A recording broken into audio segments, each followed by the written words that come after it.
Hello everyone, welcome to another interesting and informative session of the Analyst brought to you by Vajiram and Ravi. In today's session, we'll discuss 7 important articles as featured in the Hindu and Indian Express for your comprehensive understanding of the current affairs explained to you in the easiest language possible.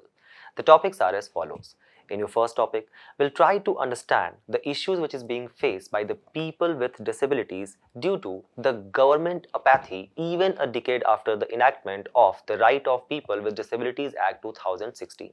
Then, in the second topic, we'll try to analyze various challenges which are kind of undermining the electronic vehicle ecosystem in our country. Then, keeping in mind the approaching prelims 2026, we have also brought up the prelims pointer, where we'll take up 5 news and also provide you the much important value addition in them, which will help you to solve several questions in the prelims examination. And thus, stay tuned.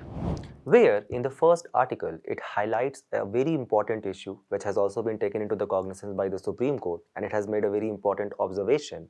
The issues which is being faced by the people with disabilities in our country due to the prevailing government apathy even after the enactment of Right of People with Disabilities Act 2016, and since then a decade has passed. The issues which forms an important component of your GS2 paper under the larger theme of government policies and its intervention. So the first question which shall be arising in your mind is that who are these disabled people? And if such a question appears in the mains examination, what can be the ideal introduction?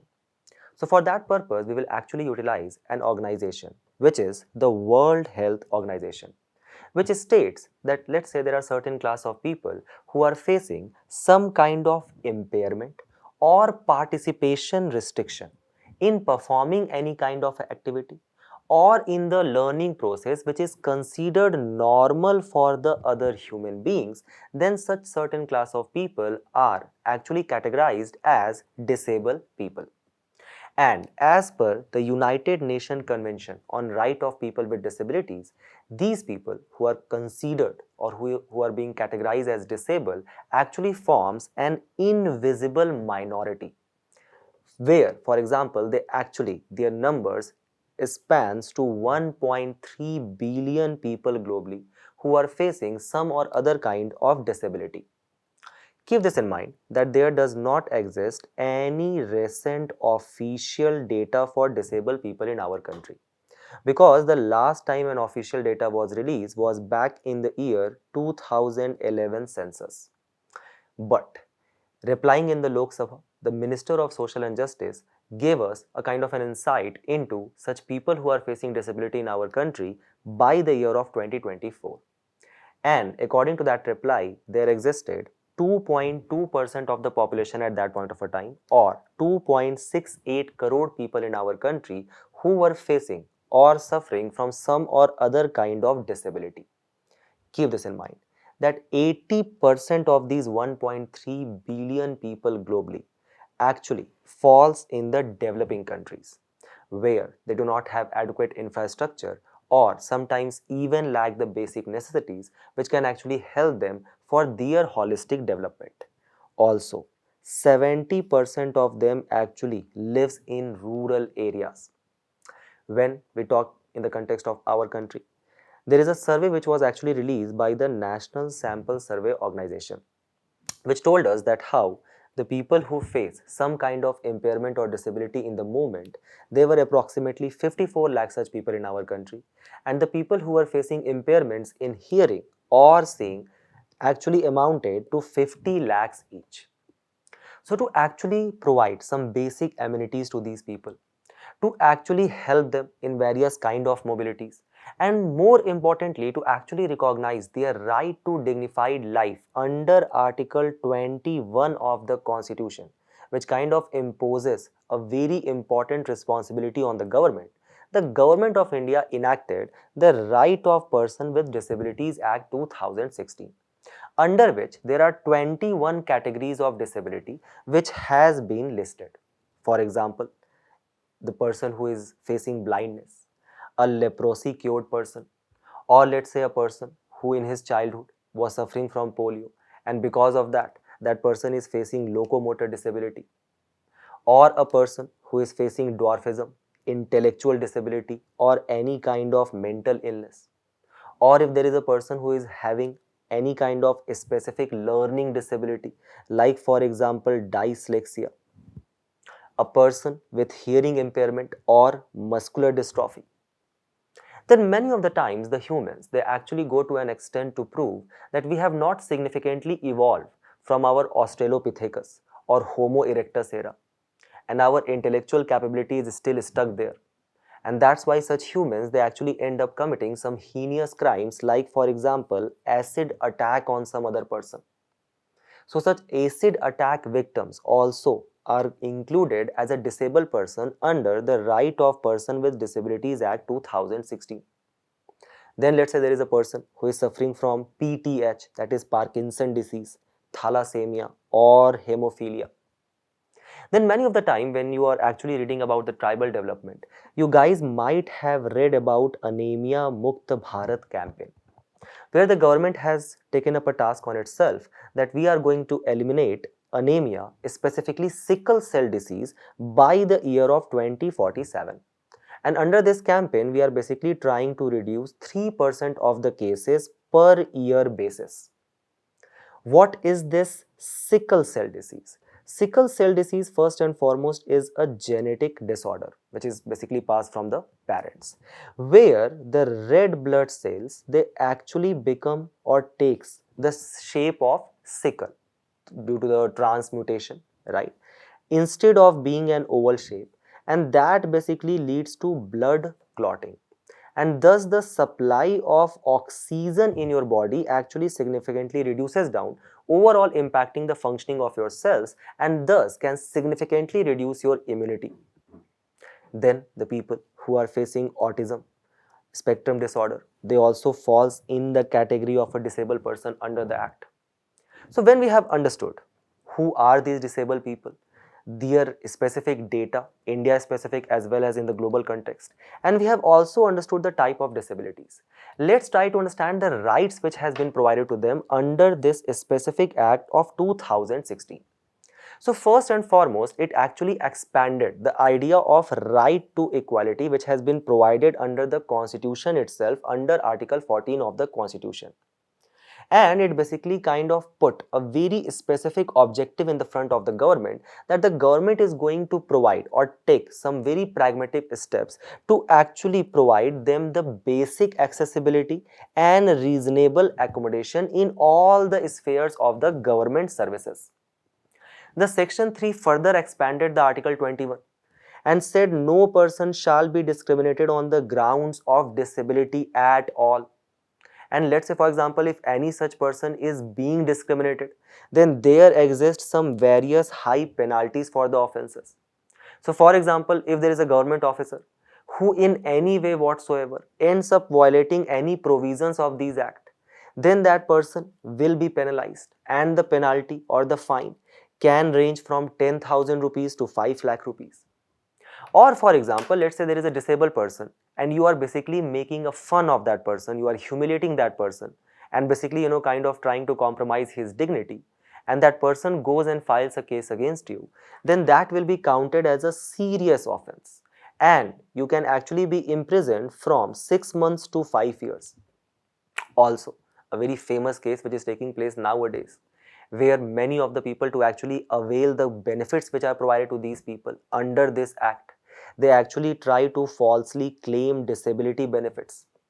And if you are caught doing that, then the fine can be imposed up to 1 lakh rupees or the imprisonment up to 2 years.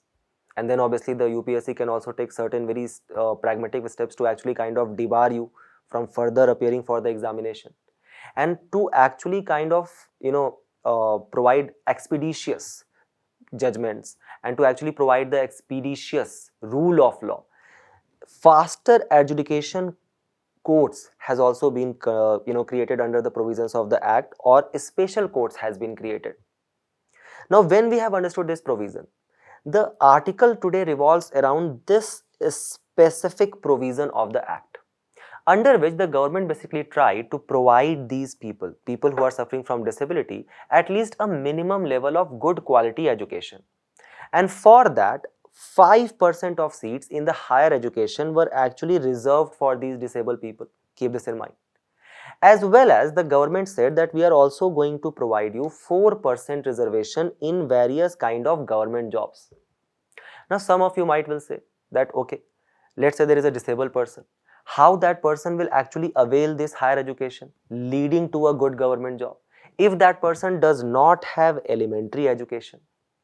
So you guys can recall that how 86th Constitutional Amendment Act of 2002 basically added another article or fundamental right in the constitution called as Article 21A, under which there is a free and compulsory elementary education is provided or guaranteed by the state for the children from age of 6 to 14 years.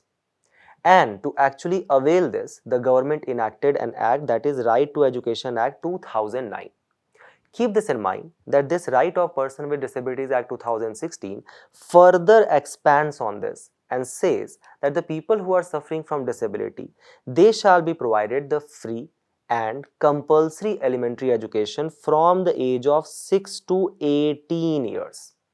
Then there is a 5% reservation in higher education and ultimately 4% reservation in the government jobs as well.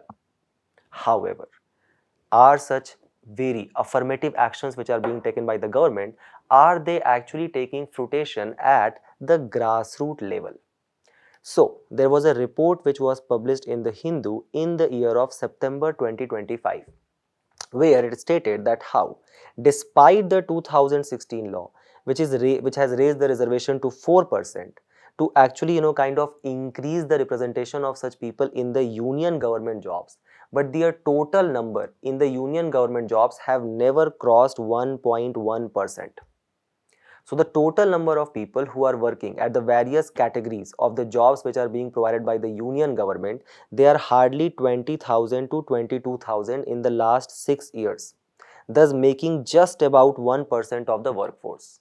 And when we talk about the higher jobs, like for example Group A and Group B, Group A has the lowest share. In Group B, their share is approximately 1.53%, and their highest share actually comes in the Group C services, like for example Safai Karmachari, where their share is 1.93% of the total. So again, is it a direct reflection of their population? Absolutely not. So don't you think there is a kind of a significant section of such disabled people who are actually being deprived of any kind of meaningful jobs? You guys might be thinking that yes, this might be happening in some other sectors of the government. Obviously, Union Public Service Commission, right, might be taking into the cognizance of this 4% reservation for such people in the government jobs. So this is the data for the UPSC 2025 results, according to which it says that how there were total 1087 selections which were made. Out of this 1087, there were 42 seats which were actually reserved for such people who are facing various kind of disabilities. Till here everything seems fine. But if we divide 42 out of 1087 selections which has been done this year for the year of 2025 cycle, then the percentage actually comes to 3.8%, which falls short 0.2% to the actual reservation which has been guaranteed by the government.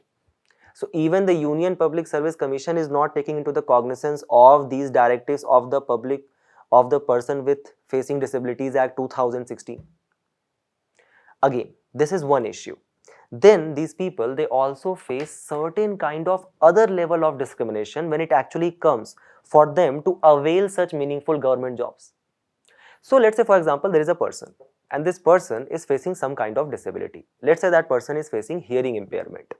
So as per the provisions of Right of Person with Disabilities Act 2016, you shall be having benchmark disability of 40%. How that will be basically assessed at that point of a time? So you will basically go to the government hospital. In that government hospital, there will be a team of doctors who will basically check your hearing ability in both the ears, okay, on various kind of sounds, like let's say 500 hertz, 1000, 2000, 4000 hertz. And then you shall be possessing a benchmark disability, not in your worse ear, rather in your better ear.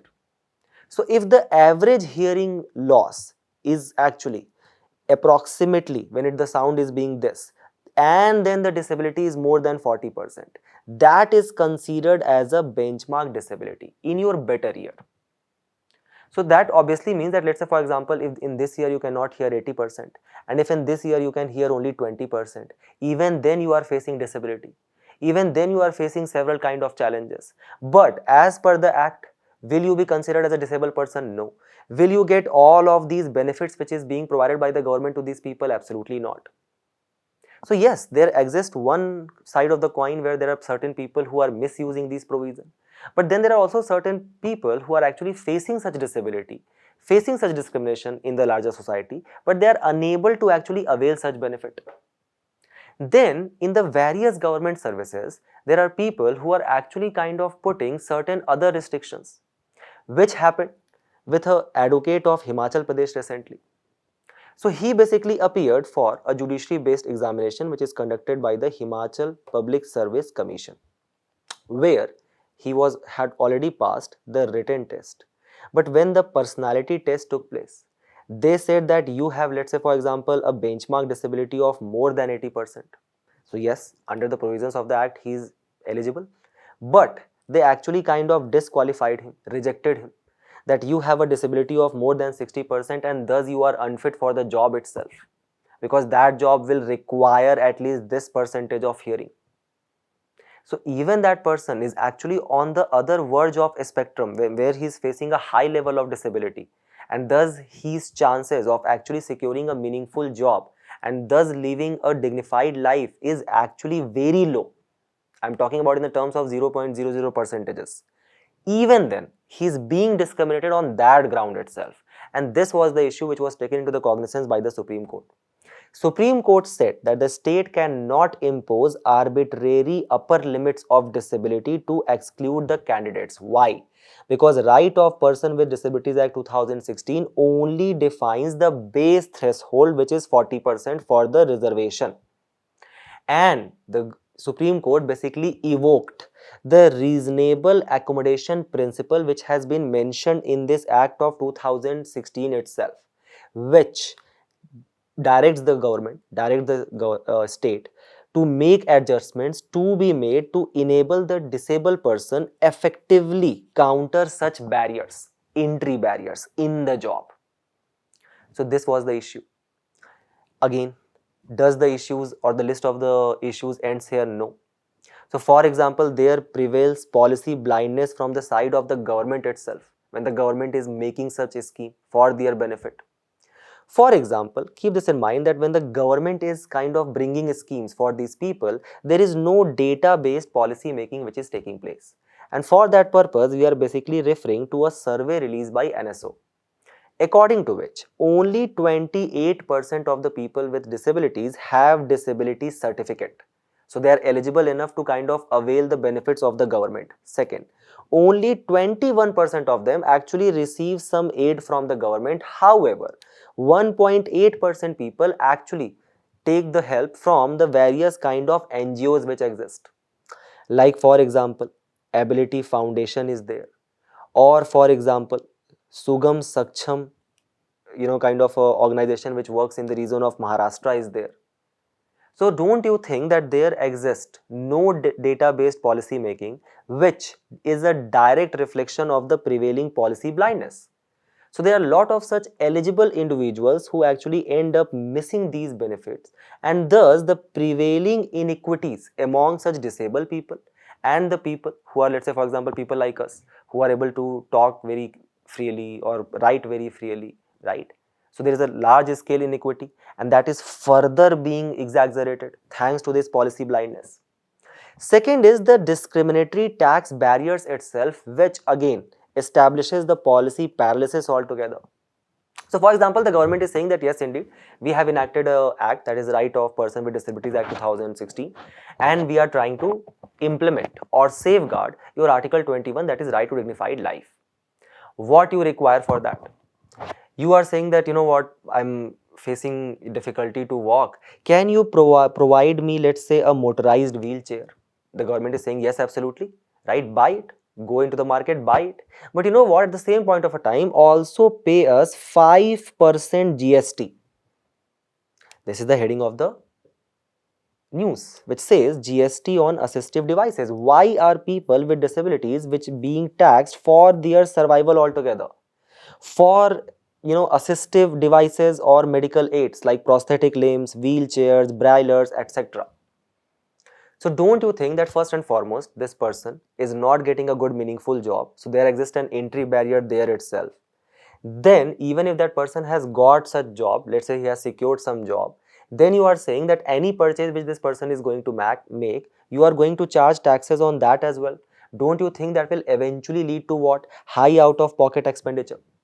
So as per the World Health Organization, such high out-of-pocket expenditure itself accounted for more than 50% of the health expenditure of these disabled people.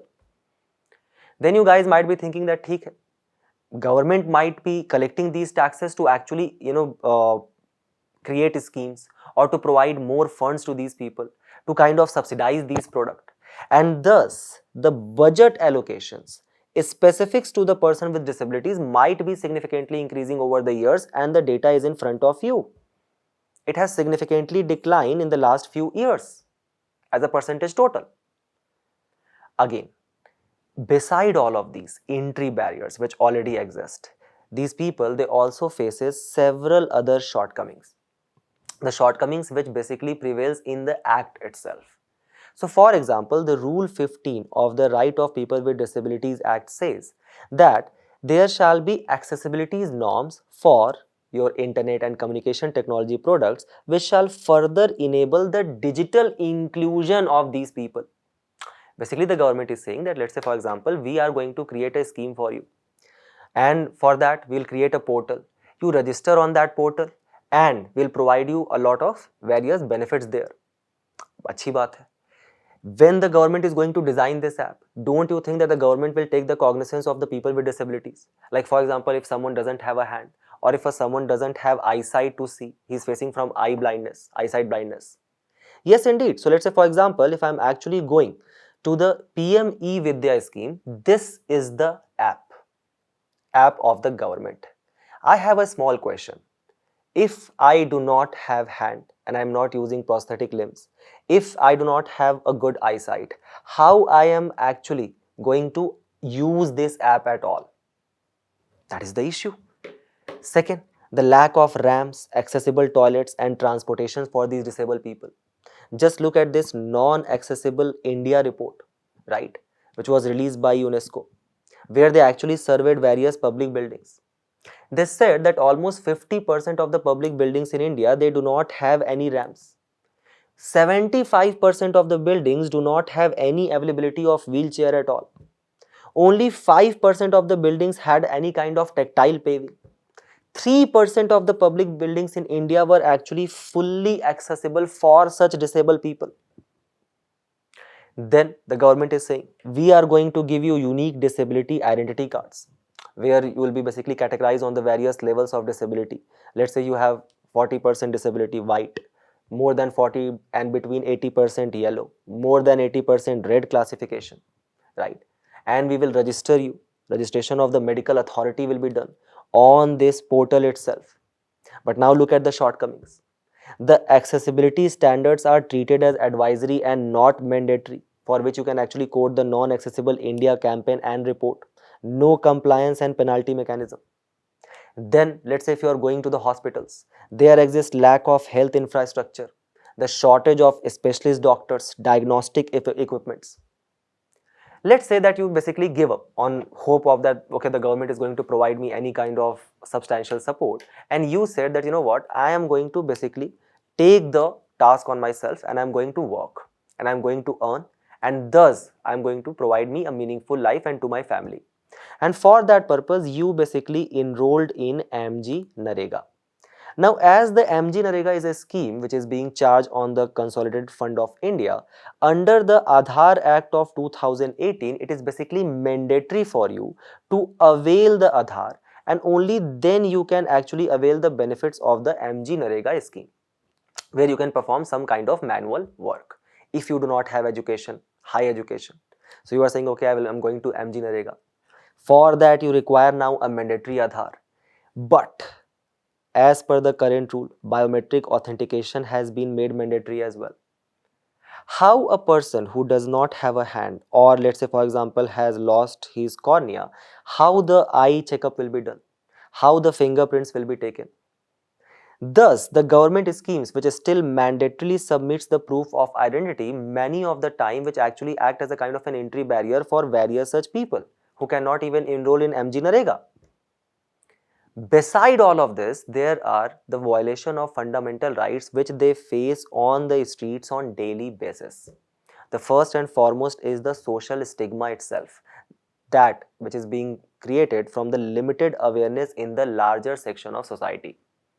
A very good example of that, very vividly depicted in a very good movie called as Tare Zameen Par, where the protagonist Ishan was actually suffering from an inability that was dyslexia, a disability which actually kind of used to impose an inability on him, where he was unable to process or comprehend a piece of information at a same piece which is considered to be normal by other people.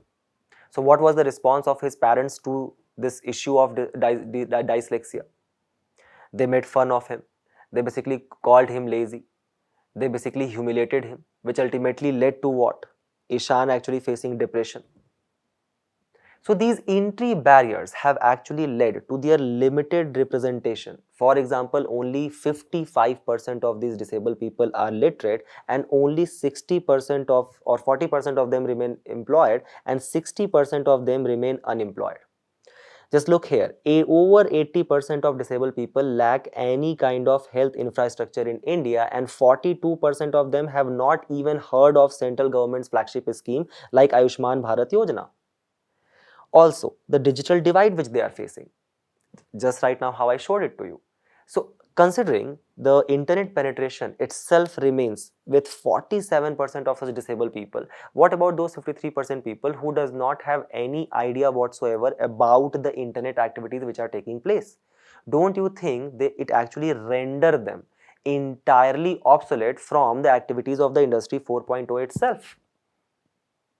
Thus, taking the issues, even the gendered vulnerabilities which are prevalent, many of the time these disabled people, these disabled women, they are actually, kind of tied to a forced marriage, where they face various kind of issues after the marriage itself, right? Even the marital rape. So, Supreme Court took the cognizance of it and said that the accessibility for such disabled persons is a human and fundamental right. And taking the cognizance of that, the government has also brought several other steps, like for example, the Accessible India campaign, Sugam Mein Bharat Abhiyan, where as per the recent data, in more than 1700 government buildings, it has been retrofitted with accessibility features. More than 700 railway stations has been now made fully accessible. All 35 international airports now feature accessibility features, such as for example, ramps and braille system. 95% of the central government websites has been made accessible, right? Except this one which I was showing to you. Then there are certain other projects which are being taken place at the grassroots level. For example, this project by International Labour Organization and International Food and Agriculture Development Authority. What they have launched? They have launched a Spark project, under which they are basically focusing on community-based development mechanism for such people who are facing disability, where they are actually enrolled in the various kind of primary schools. They are actually compulsory enrolled in the primary healthcare system, where the Anganwadi workers very frequently visit them, take the, kind of prepare a whole chart about their health statistics. So a kind of a community-led development and responsibility is being taken under this Spark project. Then there is a GLAD network of UNESCO, which basically tries to provide a skill set to these disabled people. More importantly, you guys should quote the Nirmay initiative taken by the Chhattisgarh government, where Chhattisgarh government is saying that we are going to provide medical aids to these people free of cost. We will provide them various kind of assistive technologies. And more importantly, we are basically going to compulsory include one such disabled person in the overall panchayat office, in the functioning of the panchayat, so that when the decisions are being made by these panchayats, they also take the cognizance of the issues which is being faced by these disabled people. Remember, Nirmay initiative by the Chhattisgarh government. More importantly, towards your conclusion, you guys can write that how we need to adopt the universalistic principles of the United Nations Convention of Right of People with Disabilities, and we shall actually include that and made reforms in the Act as well. So keep this in your mind when you are attempting this particular question, and we move forward to the next news, where the article highlights the issue of safety concerns related to electric vehicle usages, resulting in a kind of a slow adoption of the electric vehicle in India, which forms an important component of your GS3 paper under the larger theme of infrastructure and energy sector. So the first question which shall be coming in your mind is there such a imperative need for us to actually adopt electric vehicles? Why there is so much impetus on electric vehicles? Let's first try to understand that by referring to a report. The title of the report is Unlocking a $200 billion Opportunity, Electric Vehicles in India. The report, which has been released by the Niti Aayog, which states that the vehicular emissions, those vehicles which are basically running on fossil fuels like petrol and diesel, right? And for that purpose, they basically use internal combustion based engine. So, such vehicular based emission is actually a major source of pollution and carbon emission in our country. So note down that when it comes to, let's say for example, pollution, these vehicular emissions by these fossil fuel based running vehicles, it actually amounts to approximately almost 25 to 30% of the total particulate matter 2.5 concentration in our country.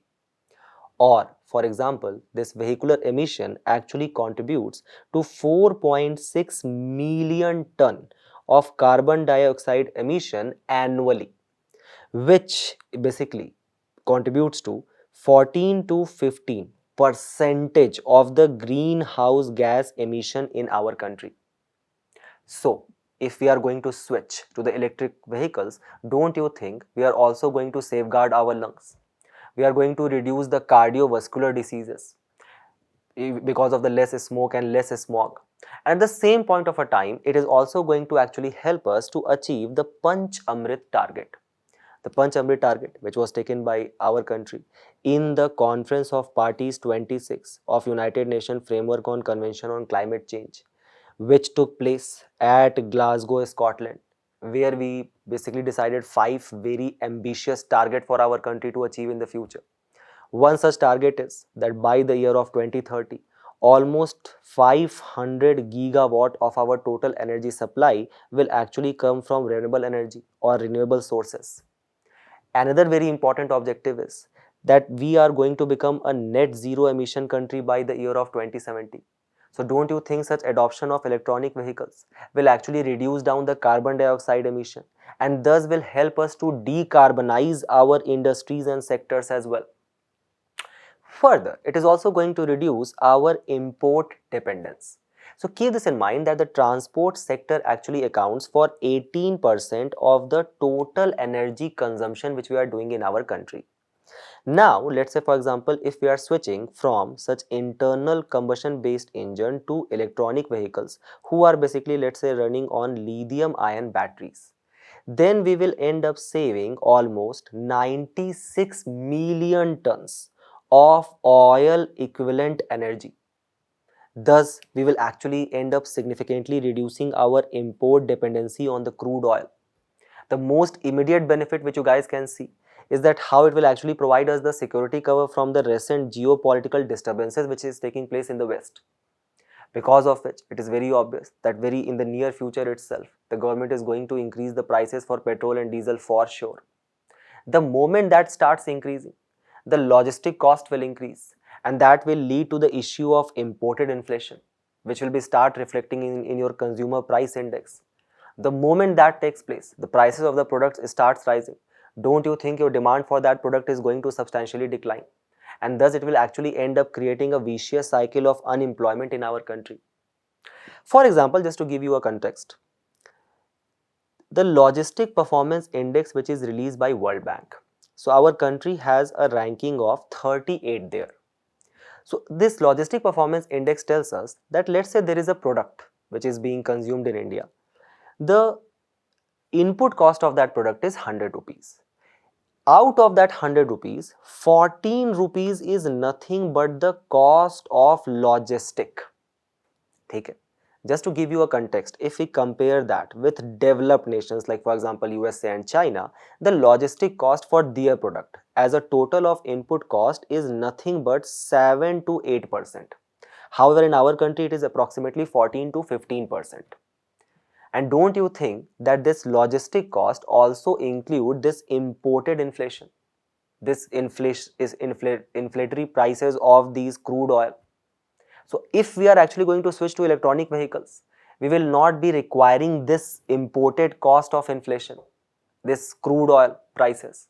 And don't you think our logistic cost is going to significantly decline? And that can actually further increase the trade and the demands of the product as well. It will actually help us to diversify our energy baskets and very significantly enhance our balance of payments, as well as to kind of preserve our very dear forex reserves which we have. Just to quote in the examination, as per the data by PIB, India actually is going to invest $646 million for the purchase of oil for various kind of strategic petroleum reserves. And obviously, when we are going to create the overall infrastructure for electronic vehicles, let's say for example to create manufacturing units for the lithium ion batteries, or for example the manufacturing units for the electronic vehicles itself, or to create various kind of charging stations across the country, a huge amount of employment is going to be created. So as per the estimation by Niti Aayog, 5 crore jobs can be created by the year of 2030. Now this itself can actually help us to meet the target which was set by the Economic Survey 2025, which basically stated that how we are required to create 78.5 lakh non-farm jobs every single year to sustain our demographic dividend that can be sustained by this entire electronic vehicle section itself. So that's why it is so important. So now let's have another look about the electronic vehicle penetration in our country. So if we refer to the India Charging Report 2025, it states that how overcoming the range anxiety and the price barrier, the electric vehicle adoption in our country is steadily rising, with 50% owners are now making trips which are covering over than 500 kilometers. So for example, the EV penetration rate just 10 years back was approximately 0.23% as of the total number of the vehicles which we have. Right now, that number has significantly increased to 7.6% in 2024. However, another side of the coin, it is still less than 10%. 84% of these electric vehicles are now utilized as primary vehicles. Keep that in mind as well, where they are running 1600 km per month, covering almost 95% of the roads. The public chargers have significantly grown fourfold as well, more than 24,000 plus in our country right now. And 91% of the national highways have the coverage of these charging stations within the span of 50 kilometers. So for example, when we're talking about the kind of the energy conservation which we can do, just look here. So let's say for example, if you're talking about the internal combustion based engine based model, which is using fossil fuels like petrol and diesel. So in that particular context, the energy which is being utilized is your liter per 100 kilometer. If we compare that in the context of EV, it is basically, the kind of the kilowatt hour per 100 kilometer. But if we convert, let's say, keeping it one vehicle only, if we convert it from liter per kilometer to the kilowatt hour per 100 kilometer, then such electronic vehicle models are actually utilizing 75% less energy in comparison to ICE model. In this context, 81% less. So 70 to 80% less energy consumption is there. We can actually help kind of saving a lot of oil based equivalent energy, thus significantly reducing our import. So these are some very important data. But then arises the issue, right, that when we are basically saying that okay, there is such a high scale adoption of EV in our country which is taking place. The charging infrastructure stations are also increasing. Even the status of electric vehicle in India, if we look at its contribution to the economic landscape, it is actually of paramount importance. For example, in the year of 2024, we actually ended up becoming the world's third largest automobile market, and thus we have a huge export potential here as well. The industry valuation itself has reached $100 billion. 8% of our country's export is actually of electric vehicles, contributes to 7% of the country's GDP. Almost 7% of the total vehicles which were sold in 2024 were electric vehicles. Various companies are making huge amounts of investments here.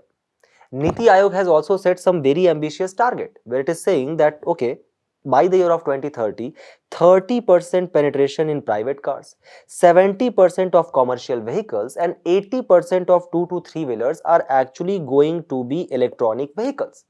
Just look at India's EV growth, which is going to be expected in the 2-wheeler and 3-wheeler market itself. So despite such good data, good numbers, despite such energy conservation and some ambitious target which has been set by the Niti Aayog, what are the issues which is basically hindering the development? Persisting issues. First and foremost, we will need to understand that India is a very price sensitive market. To make you understand that, as per the Indian Council of Applied and Economic Research, almost 30 to 35% of the families in our country, they basically fall in the category of middle income class, where their income ranges from 3 lakh per annum to 20 lakh per annum. And with the kind of the high inflation which is prevailing now, the high prices for housing, the high prices for schooling of children, the high inflation which you guys can see even when you are buying any product, the savings which they have is meager and abysmal. Thus, it takes these families approximately 10 to 12 years to actually collect a significant amount of money to buy a car. So let's say now they basically decided that, okay, we are going to buy Tata Nexon, which has a price of 15.5 lakh rupees. When they went to the showroom, the person is trying to convince them to buy an electronic vehicle which is 2 lakh rupees costlier. So even this change of 2 lakh rupees is going to have a detrimental impact on their purchasing capacity. Considering India is a price sensitive market, keep this in mind that we have 30 crore families in our country approximately. Only 7 to 8% of them owns car. So it's a very big deal for our, the people of our country. So because of the high prices of electronic vehicles, many of the time that itself acts as a detrimental factor for not buying it at all. You guys might be thinking that the government is providing so much subsidies to this sector. Then why this issue is arising? To understand that, just look at the Global Critical Mineral Outlook 2024 report, where when we are saying that, okay, these electric vehicles, they actually run on lithium ion batteries. Okay, and that's how the lithium demand has significantly increased by 30% in 2023 itself. Our country, let's say if we are importing lithium to actually make the batteries to supply it to the electronic vehicle manufacturers, 82% of that lithium is actually being sourced from import. And who is the biggest exporter to us? India imports 70%, 75% of its lithium ion batteries from China. China, which processes 87% of the rare earth minerals and 58% of the world's refining. Very recently what China did, it basically, instead of supplying lithium as a raw material to the battery manufacturers, it basically imposed a restriction on the supply of lithium. And thus it forced the Indian battery manufacturers to buy the batteries itself. So the government is saying that if you are basically, manufacturing these batteries here, you will get incentive under production linked incentive scheme. China curtailed that whole production linked incentive scheme incentives itself. Correct. And thus, as per the Global Trade Research Institute, this overwhelming dominance which China has, it gives the country the potential to leverage against India, turning supply chains into a tool of pressure in the times of political tension, which is evident from what they did to the battery manufacturers. Is this clear? Second is that in our country, it's very important that the safety of the family is of paramount importance. And this is where the today's article plays a very important role. The title of the article is that why EV batteries catch fire. Very recently, Such EV charging point blast actually ended up killing 8 people in Indore. 2 of them were children. So the article highlights that, let's say for example, when we are creating these lithium ion batteries, they are basically a kind of a, let's say, a whole compact whole of various cells which has been compacted or coalesced together. So even if there is a overheating of one cell takes place, it actually ends up creating a whole chain where it starts heating all the other cells and thus outpacing the cooling system which has been installed by the battery manufacturers. This issue is called as thermal runaway. Such thermal runaways can actually end up leaking various toxic gases, like for example hydrogen fluoride or flammable vapor, and that can lead to such large scale blast itself. So if such blast has taken place, let's say for example in a locality, or such news is being published, don't you think it is kind of sensitizing the people against purchasing or against the idea of purchasing an electronic vehicle? The article also highlights that, let's say for example, the battery has been provided enough safety safeguards, right? But even then, the problem can arise because of the misplacement of the battery or some various frequent impact on the car thanks to the poor road infrastructure which prevails in our country. Or many of the time, to actually save the cost, if the battery is not functioning well, these people are actually giving them to the third party repairing centers, which are cheap for sure, but they are not very well versed or equipped with dealing and kind of recycling these batteries. Or many of the time the people actually end up overcharging due to the range anxiety which prevails among them. Keep this in mind. The thermal stress can also be caused because of the high temperature which actually prevails in a lot of regions in our country thanks to us being tropical. So these are the issues because of which the fire is catching, and thus the safety issues also prevails. What is this issue of range anxiety? So many of these electronic vehicles, they actually provide the range of 300 to 400 kilometers on one complete or full charge. So let's assume a scenario that there is a friend of yours, and your friend basically owns a Tata Nexon which runs on internal combustion based engine vehicle. Then you have basically brought an electronic vehicle. So you are a proud owner of a EV. Both of you basically plans to go to Jammu and Kashmir with your respective families and take your cars. You travel for 400 kilometers together. After that, your battery has been drained out. So first and foremost, you will be in the search of a nearby or within the vicinity some charging station is there or not. This is where the poor state of charging infrastructure actually comes into play. So for example, in developed nations like China, USA, they have created one station per 100 people, and they have created a whole grid infrastructure based charging stations mappings. So for example, in the grid of every 3 to 3 kilometer, you will find one charging station. In our country, we have one station per 235 vehicles. So first and foremost, the challenge is to find a charging station within the vicinity, because your car is basically running out of the fuel which is electronic in the nature. Second is, let's say you actually reach to the station, 235 vehicles per station. So don't you think there will be a huge halt time? You will be required to basically halt your journey for a prolonged period. So while you are indulged in all of this hustle and your family is basically thinking or judging your decision making capability, your friend will tell you, Tata, bye-bye, I am going to Jammu and Kashmir. Don't you think it also basically leads to a huge time wastage or precious time of the demographic dividend of our country? Obviously, the price sensitive market. Why? High cost of these vehicles. Why the high cost? Import dependency for critical minerals. In fact, there also exists policy paralysis in this case as well, where the government, instead of actually incentivizing the sector to actually provide more subsidy for creation of batteries, more subsidies for the manufacturing of the electronic vehicles, has actually reduced the subsidy in the recent years. So these are the issues which is being faced by the electronic vehicle sector in our country. What are the steps which has been taken? First and foremost, the government has basically created a kind of a very detailed plan which is called as National Electric Mobility Mission Plan, where the government is saying that, okay, we are going to take up a square area of 3 to 3 kilometer square, and we will ensure that it will have a charging station. Then we are basically going to kind of subsidize the manufacturing of electronic vehicles in our country. We are going to subsidize the battery manufacturing in our country by providing production linked incentive scheme for advanced chemistry cell batteries.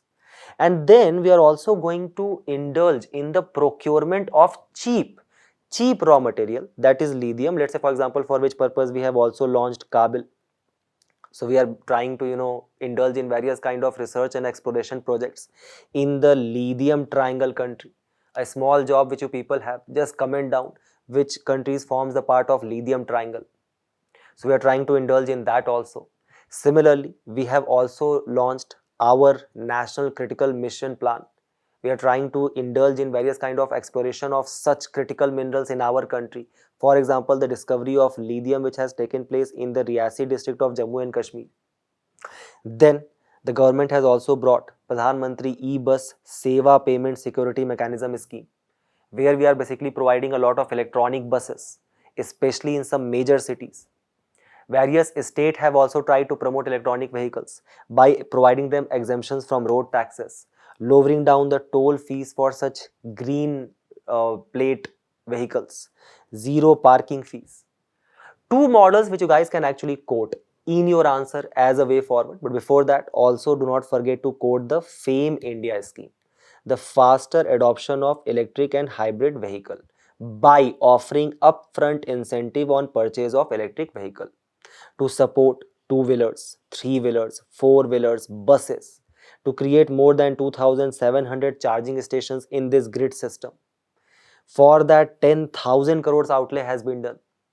We can further create the dense and accessible charging infrastructure following the China model, and more importantly, we can take some very strong steps like how it has been taken by UK, where it has banned on the sale of any new petrol or diesel vehicle by 2035 altogether. Write them as a way forward, attempt this question, and we move forward to the next news, where we are going to learn about a very important concept for your prelims examination, and that is, what is the structure of voting which takes place in Rajya Sabha? So what is the context of the news? Very recently, the Biju Janata Dal on Saturday actually suspended 6 MLAs who cross-voted in the recently concluded Rajya Sabha polls. This cross-voting, which was done by the 8 members of Biju Janata Dal party, it actually helped the hotelier and the former union minister Dilip Ray to actually win the 4th seat. So some of you might be saying that why these people have only been suspended and not charged under anti-defection law. Anti-defection law, which was actually kind of introduced in the year of 1985 through the 52nd Constitutional Amendment Act, to actually kind of curtail down the issue of Aya Ram Gaya Ram which was taking place, where the member of parliaments and the member of state legislative assemblies, they used to frequently change parties.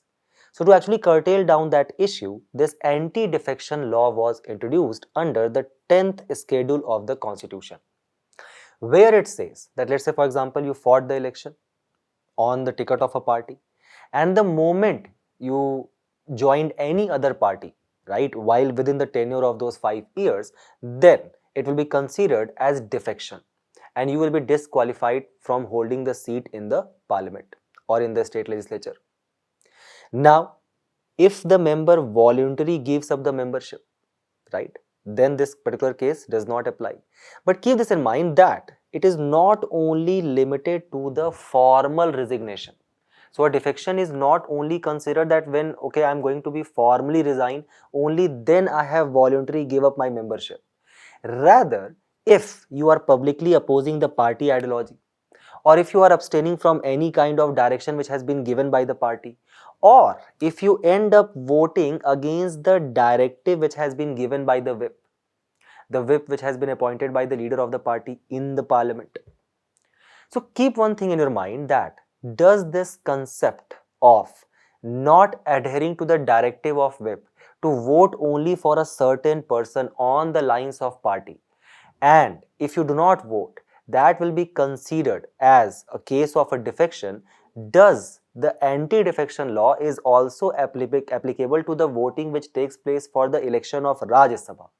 So in this context, in Kuldeep Nair versus Union of India 2006, Supreme Court made a very important observation, where it is stated that elections to Rajya Sabha are not the proceedings of House and rather it is governed by the Representation of People Act of 1951.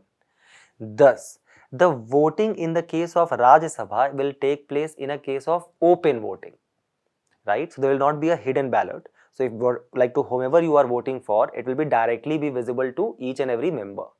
And thus in this case, the anti-defection law will not be applicable. So even in the case of election of Rajya Sabha, if I am not voting, let's say for example to the directive which has been given to me by the party whip, then I cannot be charged under anti-defection law, but yes, obviously I can be suspended, and obviously I will not be appointed as a minister or something. Why these elections in Rajya Sabha are of such importance? So there are certain cases where Rajya Sabha have equal status just like Lok Sabha. Like for example, in the introduction and the passage of any kind of ordinary and constitutional amendment bills, or in the case of amendment or passage of financial bills, in the election as well as in the impeachment of the president, to remove, keep this in mind, Chief Justice of India, judges of Supreme Court, High Court, Chief Election Commissioner. If there has to be an approval which has to be made to be the ordinances which has been passed by the president under Article 123 of the Constitution, then both Rajya Sabha and Lok Sabha has equal powers. In the approval of the proclamation of all three type of emergencies also. However, there are certain cases where the Lok Sabha has actually been given more priority or more, the kind of status, a higher status in comparison to Rajya Sabha.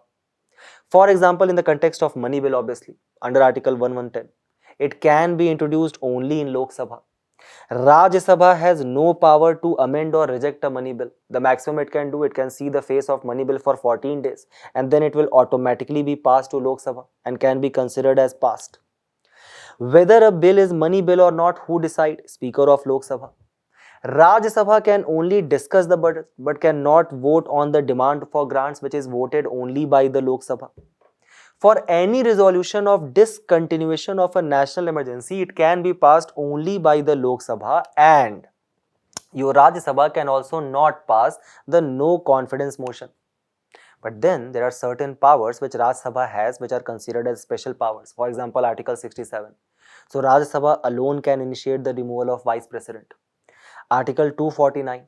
It authorizes the Parliament to make law on the state list. If there is a bill which has been passed by Rajya Sabha, now a question to you.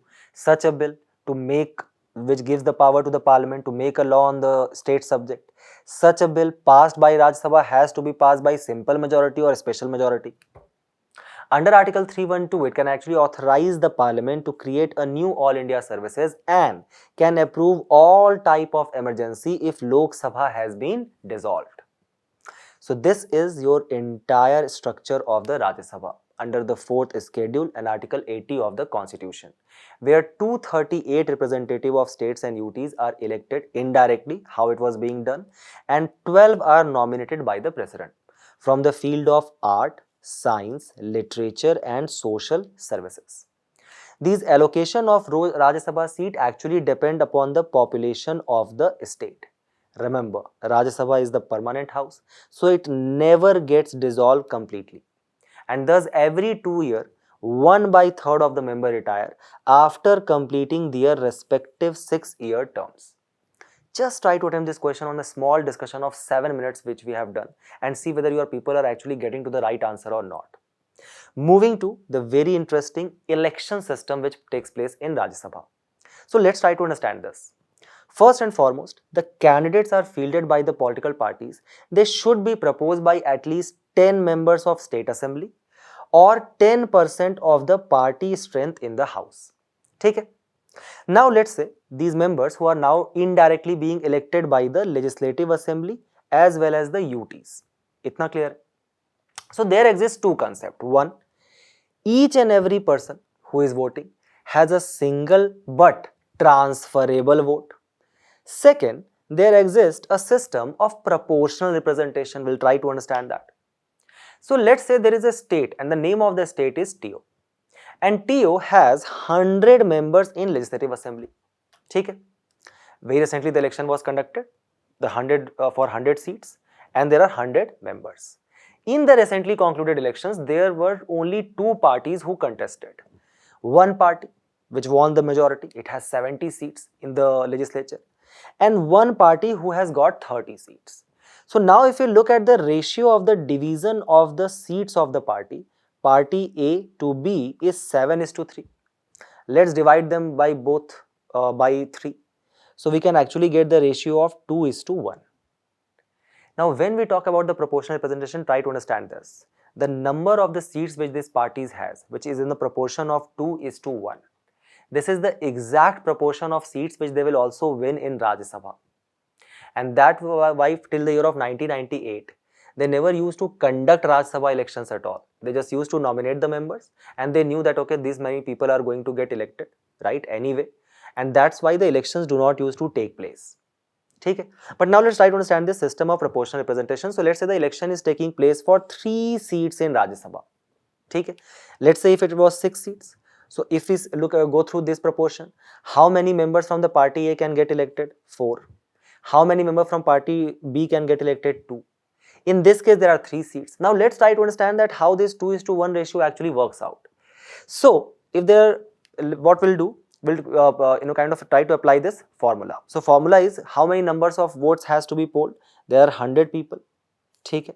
What is the total number of seats which is available? That is only 3. So 3 plus 1 becomes 4. 100 divided by 4 is 25 plus 1, and that is 26. So each MLA, right, the value of each vote is 26 into 100 or 2600. Now let's say when it takes place for the first candidate. So 26 members from the party A, they basically give their preference, first preference to this candidate. This candidate has won now. ठीक है, यहाँ तक clear है. Then there is a second candidate. Another 26 member basically gave their first preference to this candidate B now. This person has also won. But now they are left. So how many first preference can now come from party A? If you look closely, 26 plus 26 is 52. They have 70 members. So only 18 other first preferences can be given by this party. What is the strength of other party? 30. They will give their 26 first preference to this candidate C, which is their candidate, and this person will win the election. That's all.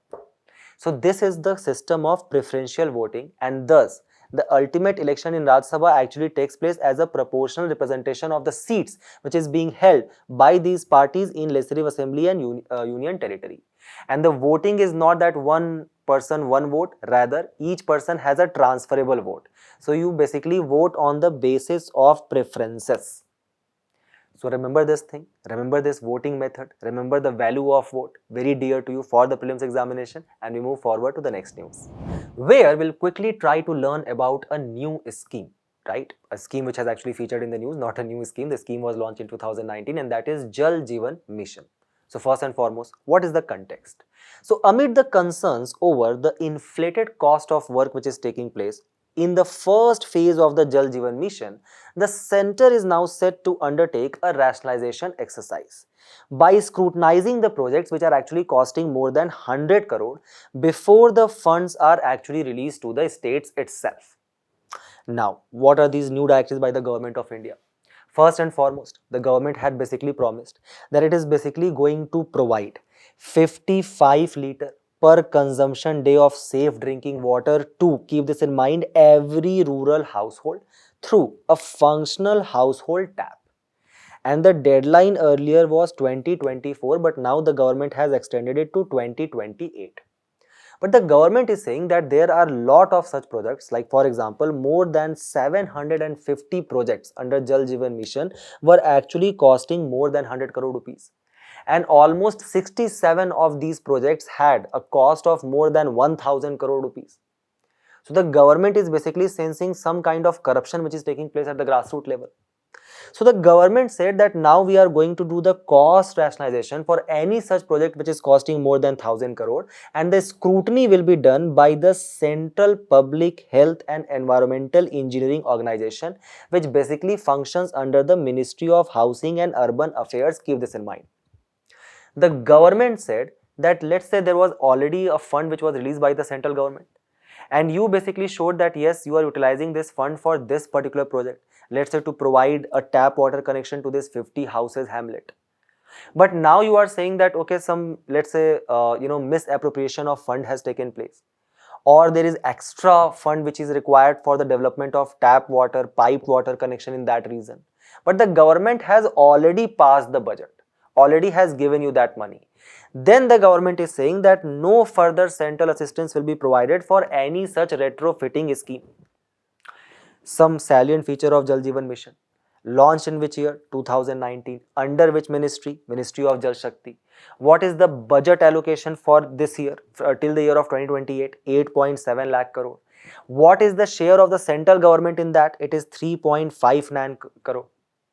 Keep this in mind that when the government was saying that we are going to ensure 55 litre per consumption day of safe drinking water, and that will be provided to you through functional household tap to every rural household only, every rural household. Till now, we have achieved 75% of coverage in the rural areas, and 100% such coverage of piped water connection in the rural areas has been completed in Goa, Telangana and Haryana. When we are saying that it is a centrally sponsored scheme and the government is going to release this fund of 3.59 lakh crore, the government is going to do it on conditional basis. Government is saying first and foremost, create Sujal Gaon IDs, where you as a state shall perform complete digital mapping of all rural water supply scheme. Give us these IDs, then we will allocate the first tranche of the funds. Second, timely financial reconciliation. Third, state operation and maintenance policies. After all of this, we are basically going to release the funds to you. As today, we celebrate the World Water Day, and we were also discussing the Jal Jeevan Mission. These are some very important fact sheet for your prelims examination, so keep this very dear to you. For example, 71% of the earth's surface is covered with water, which you guys might be knowing, but only 3% is actually a fresh water. This 3% fresh water, out of that 3%, 69% is frozen in ice cap. 29% is actually underground water. So all these lakes, rivers, swamps, ponds which you see, it only constitutes 1.2% of the total 3% which is the fresh water. If we refer to the data by Ministry of Jal Shakti itself, in our country, there exists 24,24,540 water bodies in India, out of which 97% of them actually falls in rural areas. If we talk about the sources of fresh water in our country, 59% actually comes from ponds, 15% from tanks, 12% from reservoirs, 9% from water conservation schemes, and 0.9% from lakes. Keep this in mind that the total fresh water withdrawal which we do, 90% of that is done for the irrigation purposes. And thus, there is a doomsday which is prevailing, like for example, 2030. The total water demand in our country is actually going to far exceed the renewable energy water supply in every state as per the World Bank report. We are also dependent on other countries for our water scarcity, or let's say for our water conservation. For example, 31% of India's water resources, they actually originate in neighboring countries. Then considering that we actually kind of produce a large scale water intensive crops like sugarcane, rice, banana, etc., we also export these crops. So for example, we are now the largest exporter of rice in the world, right? We are the second largest producer of sugarcane in the world. Can you name the largest producer of sugarcane in the world? At the same point of time, we are also the largest producer of banana in the world. So we actually produce a lot of such water intensive crops, and then we export it also. And when we are exporting it, we are also exporting the water basically. That is called as the virtual water. So remember, India is the largest net exporter of virtual water. 46% of our river stream in India is polluted, and 35% of the wetlands has already been lost in the last 4 decades. Even if UPSC asks you any specific question on lakes, all the important ones, the largest, which is Vemnath, freshwater, that is Vular, deepest, that is Mansabal, largest brackish water lake, which is Chilika, highest lake, which is Tasol Lamu in the region of Sikkim, has been given to you. Keep this particular slide very dear to you for prelims, and we move forward to the next news, where we'll quickly learn about that what is this stealth frigate Taragiri, which has been in the news. So first and foremost, the indigenous stealth frigate Taragiri, which is equipped with cutting-edge weapons like for example supersonic missiles, is going to be commissioned into the Indian Navy. The Defense Ministry has basically given the statement, and our Defense Minister said that this will serve as a powerful testament to the nation's journey towards becoming a completely self-reliant naval power.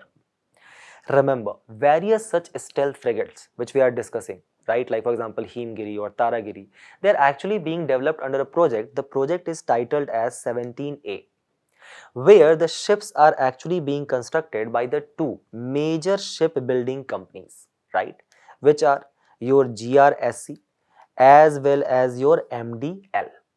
And this is basically the Project 17 Alpha, which was actually being cleared by the government to construct warship and frigate for the Indian Navy, which involves the development of 7 such advanced missile-based frigates. Taragiri. Taragiri, which will be powered by the combined diesel or gas propulsion plants using the diesel engines and gas turbines and managed through an integrated platform management system.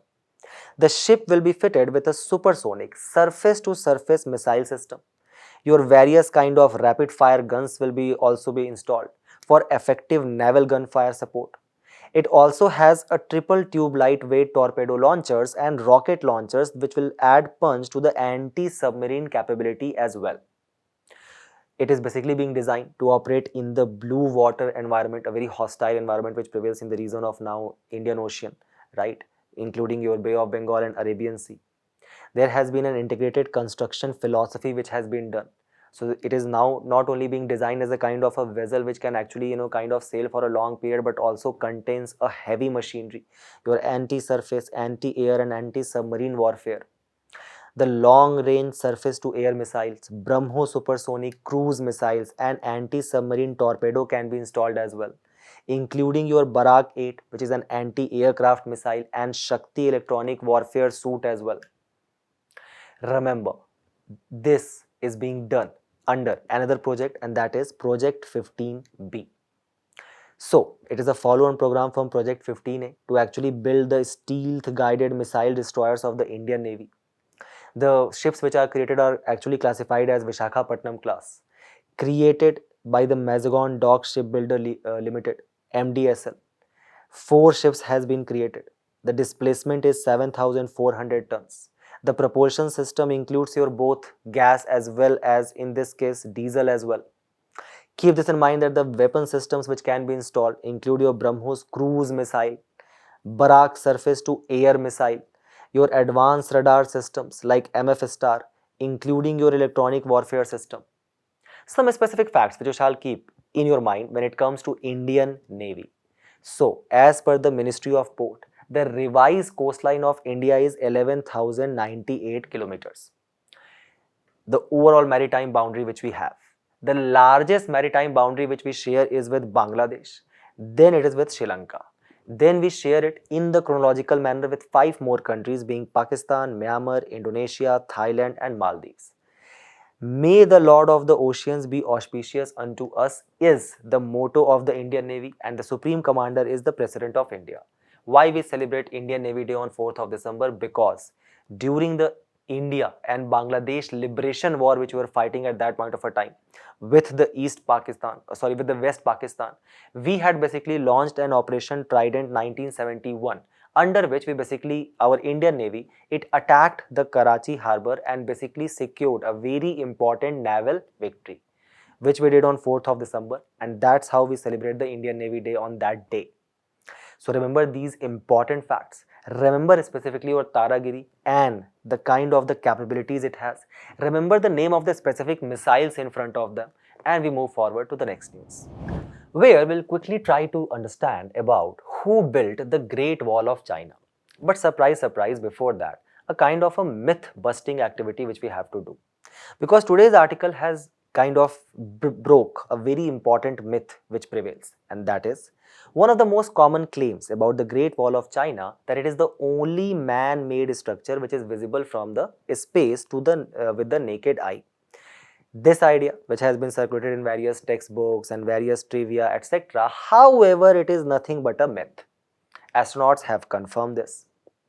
Question arises, who actually built this Great Wall of China? So try to understand this, that earlier like before there was a rise of the first strong centralized empire in China, that was basically the Qin dynasty, which was basically, created on the backdrop of the rising Confucian theories and the theologists. Before that, there was a kind of a tussle which was prevailing in China among the various feudal states and feudal lords which used to exist. That period is termed as Spring and Autumn period, 770 to 476 BC, and varying states which are fighting among each other from 475 to 221 BC. However, in 221 BC, we see the rise of the first imperial monarch of China, whose name was Qin Shi Huang. Qin Shi Huang, who basically ended up creating this Great Wall of China, but the question which shall come in your mind is why? Because there was a tribe which actually started emerging from the region around the Black Sea. The name of that tribe was Isgidians, right? So they were basically pastoral tribes. They had a good command on the horses at that point of a time. They had a good access to the resources, various kind of important metal resources like iron resources. So they were well equipped with horses as well as iron tools. But the problem was that they were living in the temperate region. So in the search of fertile land, these Scythians, they actually started following the movement of the sun from Tropic of Cancer to the Tropic of Capricorn, and thus started moving southward. So first they moved towards China in the search of fertile land, cross Altai mountain, cross Gobi desert. And thus to kind of prevent this invasion of Scythians, Qin Shi Huang created the Great Wall of China in 220 BC. The first remnant of the structure which was created approximately 2200 years back. So now being repulsed from the China, they started moving towards the region of the Gandhar. So there is a Hindu Kush mountain, you cross that Hindu Kush mountain and you enter into this fertile belt of Indus River Valley. Now you guys might be knowing that when Alexander actually moved back from our country, right, after the battle of Hydaspes, so when he was moving back, he basically created two important Greek principalities. One was Arachosia, the modern day Kandahar, and one was your Bactria or Bhalika. Okay? So now these Scythians, when they started attacking from the north, these Greeks who were living in the region of Bactria or Bhalika, they were left with any option. So they basically reached to the region of Gandhar, crossed the Hindu Kush mountain, reached to the region of Gandhar, and thus started fighting to control this fertile belt, which at that point of a time was being ruled by small republics, to whom we actually get to know about from the coins which they issued, like Odambras, who used to issue Mahadev coins, or Yodhyas, who used to issue a specific kind of coins, kind of depicting Kartikeya and Brahman. So now these Greeks, the first thing which they did was to actually subjugate these small republics. So the first Greek king who invaded Gandhar was Demetrius. The first Greek king who actually started intermingling with the Indians and started issuing bilingual coins in Greek and Brahmi, and also the first ruler to actually issue the coins which very specifically depicts Shivji and Vishnuji, was your Agathocles. And the first real Indo-Greek king, which has no connection whatsoever with the region of Bhalika and has entirely settled on this side of the Hindu Kush mountain, that was Apollodotus. So when the Scythians, remember they were coming and they were attacking these Greeks. So when they came to the region of Bactria or Bhalika, they found it deserted. They were like, koi sense hai is baat ki. And thus they also crossed Hindu Kush mountain. And they actually did that in two branches. So one branch was your Chharatas and one branch was your Kardamaka. Right? So you remember about that one king who actually defeated, right, one Shaka ruler whose name was Aegisthun, and the king was King Vikramaditya, right? There is a very important book called as Brihat Katha, the great story, right, which has been written by Gunadh. So he basically is the first person who mentions this story of King Vikramaditya, who has basically fought and defeated a Shaka or a Yavana who was a foreigner. And that took place in 58 BC, starting the Shaka era. Rajuvula ended up defeating the last Indo-Greek king in our country, who was Stratos. So basically the Shakas came, the branch of Scythians.